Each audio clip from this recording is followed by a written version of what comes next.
Students, so welcome to statistics period. आज का जो लेक्चर है वो प्रीवियसली बेस्ड क्वेश्चंस पे रहेगा और हम जो है वो स्टैटिस्टिकल इन्फ्रेंस के जो कॉन्सेप्ट्स हैं, जो फॉर्मुलेज हैं, उसको इम्प्लीमेंट कैसे करते हैं क्वेश्चंस पे, ये देखेंगे। So let's start with it. Now here see one of the question which is written over here is if x and y are IIDs मतलब होता है independent and identically distributed. That means these two random variables, they are independently distributed and they follow the same distribution. कौन सा वाला? Standard normal distribution. Then you have to find the probability for this expression, right? And the four options are given to us. So चलिए देखते हैं इस question को कैसे करना है, कैसे हम इम्प्लीमेंट करेंगे। जो स्टैटिस्टिकल इन्फ्रेंस में हमने जो different type of test statistics study करे हैं उनको। So let's start with it. So students, what is given to us that X and Y are the standard normal variants as well as these are independent. Now यहाँ पे आपको X square plus Y square given है and the limits are given to you from 0 to 4। So X square मतलब कि क्या हो गया आपका square of standard normal variate, and what we know कि the square of standard normal variate is nothing but it is a chi square with how much degree of freedom? 1 degree of freedom. ऐसे ही जब आप Y square करेंगे तो ये भी square of standard normal variate है, तो ये काई स्क्वायर को 1 डिग्री ऑफ फ्रीडम के साथ फॉलो करेगा। जब आपने क्वेश्चन में देखा कि here you need to find, मतलब आपका जो वेरिएट है, जो वेरिएबल है वो X square plus Y square है। So let's do X square plus Y square.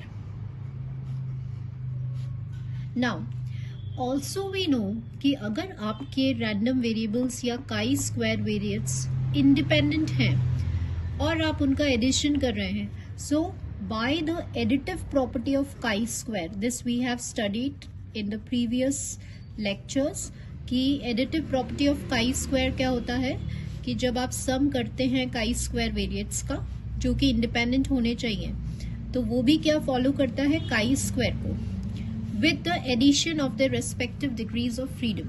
तो यहाँ पे जो एक्स स्क्वायर वाई स्क्वायर है वो क्या फॉलो, किसको फॉलो करेगा? काई स्क्वायर को with how much degree of freedom? 2 degree of freedom. And how this we have obtained by the help of the additive property, because हमारी जो वेरिएट्स हैं वो independent nature के थे, that's why. So students, here I have written this expression कि आपका जो x square plus y square था, यहाँ पे जो आपको फाइंड करना था उसको हमने लिख दिया as a chi square with 2 degrees of freedom and limits are 0 to 4. So how to find the probability? That means you have to integrate from 0 to 4 and the density function of chi square with how much degrees of freedom? 2 degrees of freedom. So हमें क्या पता है कि जब x chi square को follow कर रहा है n डिग्रीज के साथ, तो ये इसका डेंसिटी फंक्शन होता है।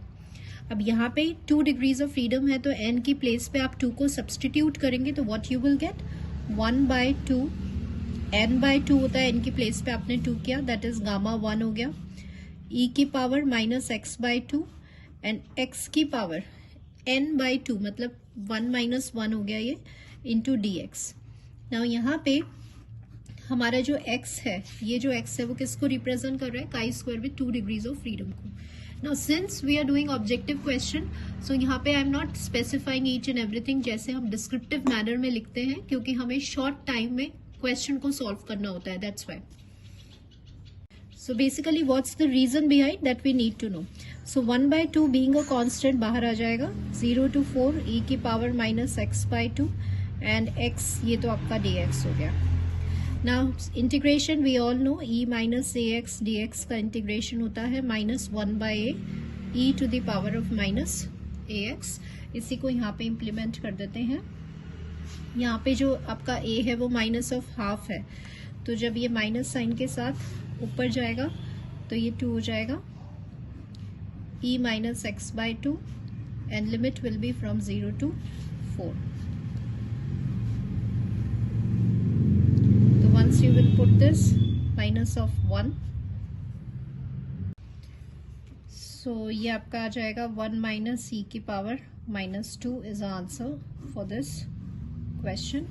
So from the options we found that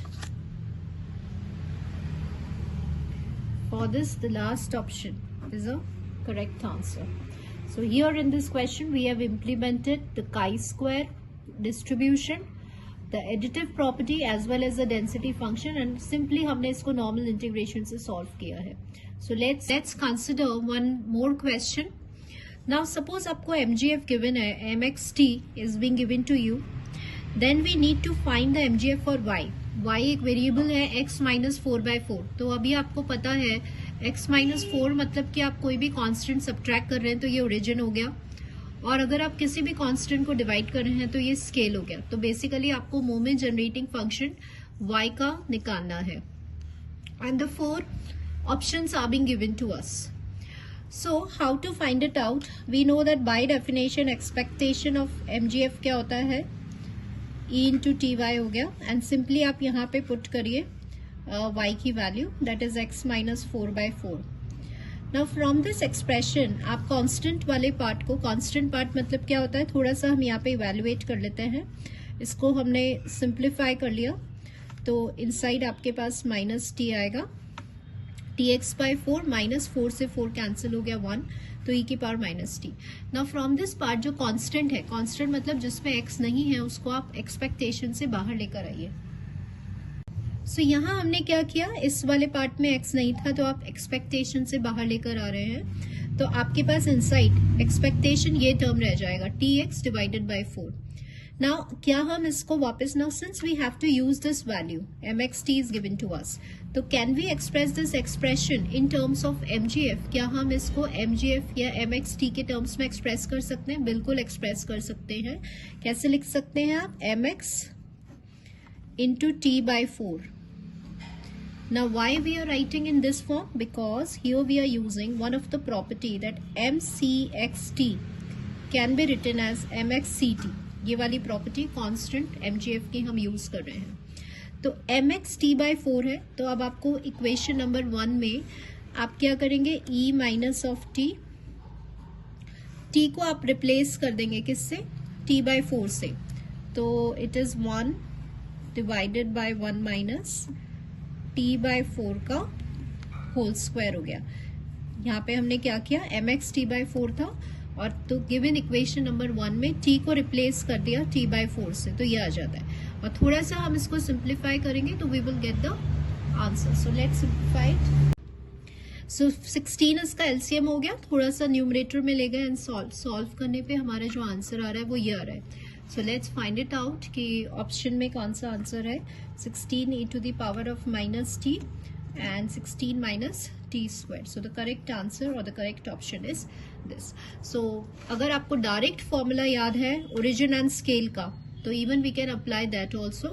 But if you don't remember, then by the basic definition of expectation हम constant को बाहर लेकर आएंगे, वापस से जो given expression है mxt का उसको use करके, and then we have simplified this question.